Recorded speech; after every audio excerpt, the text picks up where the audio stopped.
Halo semuanya, perkenalkan nama saya Koden Brotan Sitorus dari Program Studi Pendidikan Bisnis Universitas Negeri Medan.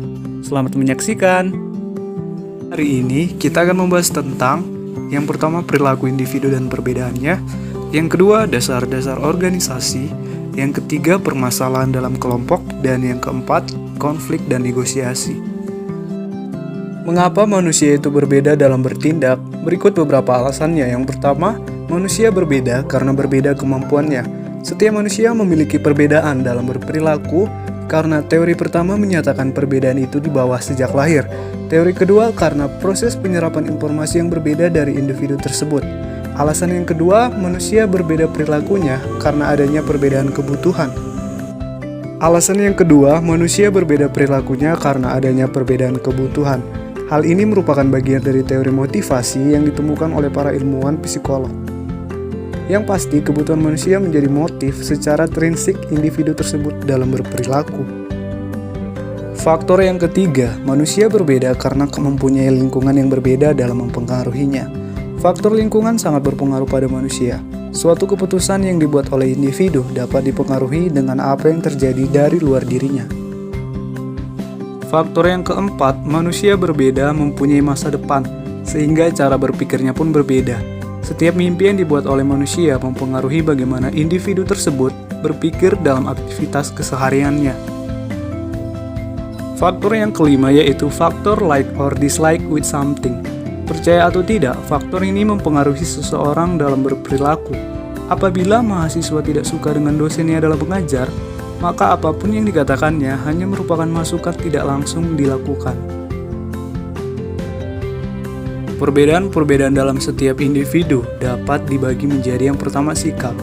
Sikap adalah pernyataan atau pertimbangan evaluatif mengenai objek, orang, dan peristiwa.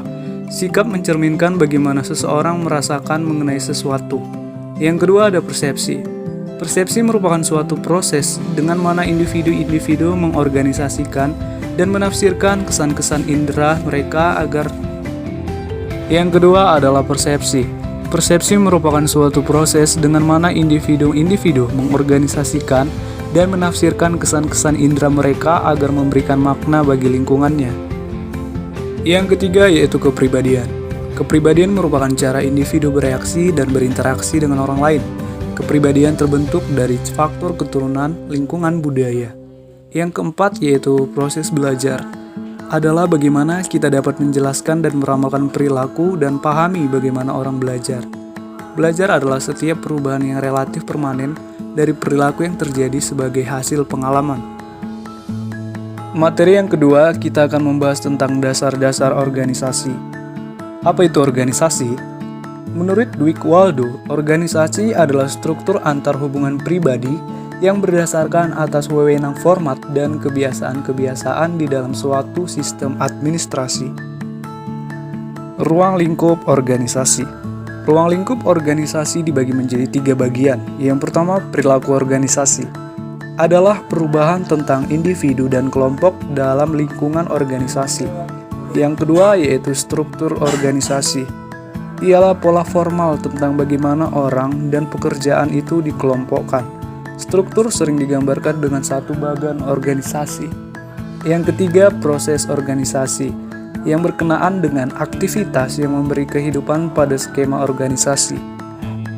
Organisasi dibagi menjadi 2 bagian, yaitu organisasi formal dan informal. Organisasi formal adalah organisasi yang diatur secara resmi atau suatu organisasi yang memiliki struktur yang jelas, pembagian tugas yang jelas, serta tujuan yang ditetapkan secara jelas, seperti organisasi pemerintahan, perusahaan, sekolah, rumah sakit, gereja, dan penjara. Yang kedua adalah organisasi informal. Adalah organisasi yang tumbuh dari proses interaksi, daya tarik, dan kebutuhan-kebutuhan seseorang atau organisasi yang terbentuk karena hubungan bersifat pribadi. Beberapa penyebab adanya masalah dalam sebuah kelompok. Yang pertama, perbedaan dalam tujuan. Dalam suatu kelompok, biasanya terdiri dari atas berbagai macam bagian yang bisa mempunyai tujuan yang berbeda-beda. Perbedaan tujuan dari berbagai bagian ini, kalau kurang adanya koordinasi, dapat menimbulkan adanya konflik. Contohnya dalam sebuah organisasi. Penyebab yang kedua yaitu saling ketergantungan dalam menjalankan pekerjaan. Organisasi atau kelompok merupakan gabungan dari berbagai individu yang saling berinteraksi.